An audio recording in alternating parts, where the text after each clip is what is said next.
नमस्कार, मैं हूं आचार्य शिवानंद दास। दिव्योग आश्रम की तरफ से आपका हार्दिक स्वागत है।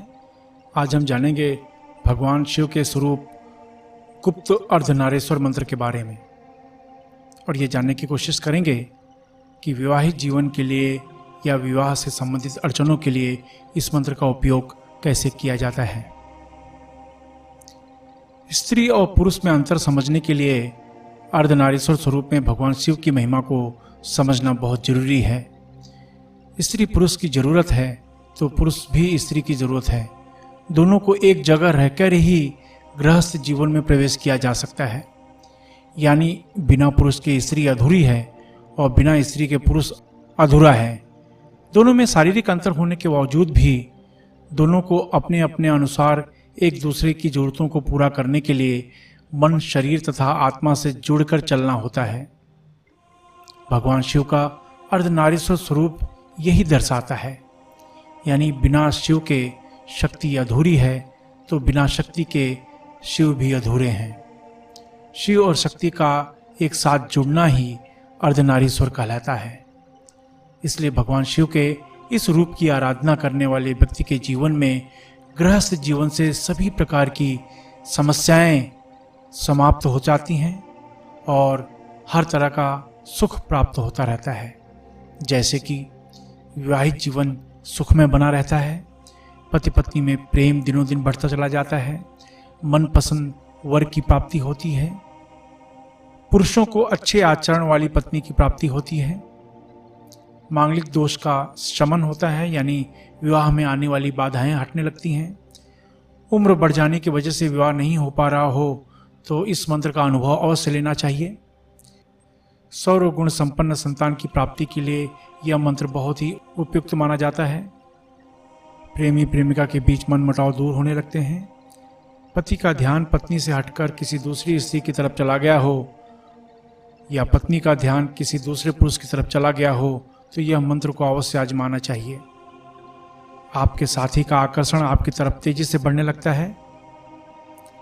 सांसारिक व गृहस्थ जीवन से संबंधित सभी प्रकार की अड़चनें दूर होने लगती हैं। शरीर में आकर्षण शक्ति बढ़ने लगती है। आइए अब जानते हैं इस मंत्र का अभ्यास कैसे करें। ढीले ढाले वस्त्र पहनकर किसी भी आसन में बैठ जाएं। कुछ लोग जमीन पर बैठ नहीं सकते हैं, इसलिए वे किसी कुर्सी या सोफा पर भी बैठ सकते हैं। अब 10 बार सामान्य प्राणायाम करें यानी गहरी सांस लें। जितनी देर तक हो सके रोक के रखें, फिर धीरे से छोड़ें।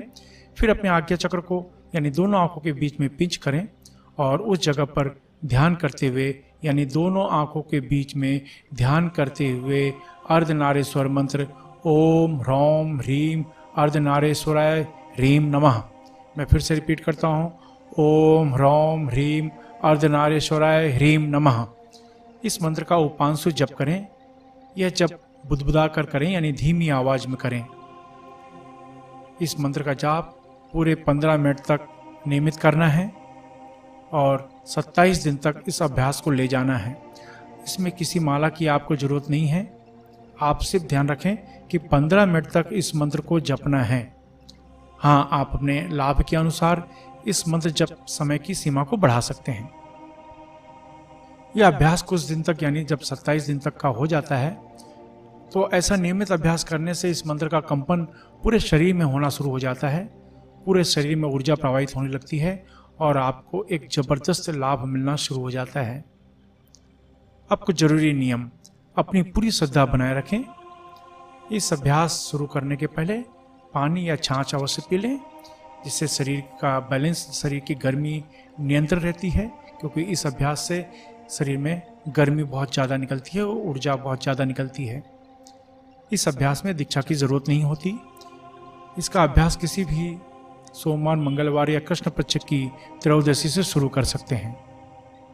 अगर आप नौकरी कर रहे हैं या विद्यार्थी हैं या गृहिणी हैं तो इस मंत्र को पूर्व दिशा की तरफ मुंह करके जपें। अगर आप व्यापारी हैं या व्यापार कर रहे हैं, कला के क्षेत्र में हैं तो इस मंत्र को पश्चिम दिशा की तरफ मुंह करके जपें।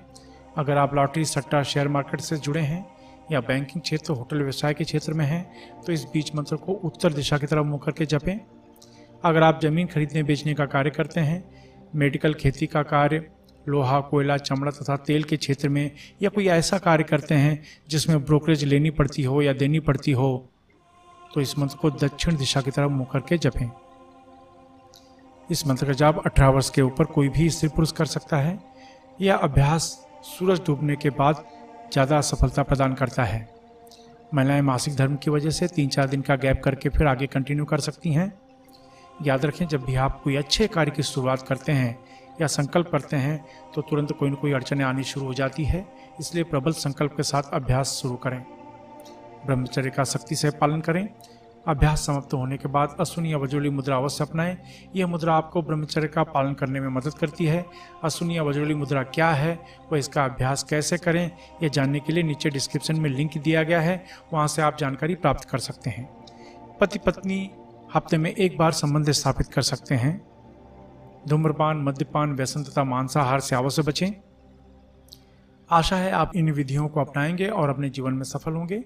इसके अलावा लोगों में आध्यात्मिक ज्ञान के प्रति जागरूक करने के लिए हमारी संस्था दिव्य योगाश्रम अलग अलग शहर में 2 दिन का कुंडलिनी ध्यान शिविर आयोजित कर रही है। इसमें भाग लेना बिल्कुल फ्री है, एकदम निःशुल्क है। इसलिए अगर आप अपने शहर में सीखना चाहते हैं तो नीचे डिस्क्रिप्शन में लिंक दिया गया है, जहां पर आप अपने शहर में सीखने के लिए बुकिंग कर सकते हैं। इसके अलावा जो चैरिटेबल ट्रस्ट संस्था योगा केंद्र चला रहे हैं, वे अपने ग्रुप में निःशुल्क कुंडलिनी ध्यान का आयोजन करवा सकते हैं। आप अपने जीवन में हमेशा तरक्की करें, इसी शुभकामना के साथ धन्यवाद।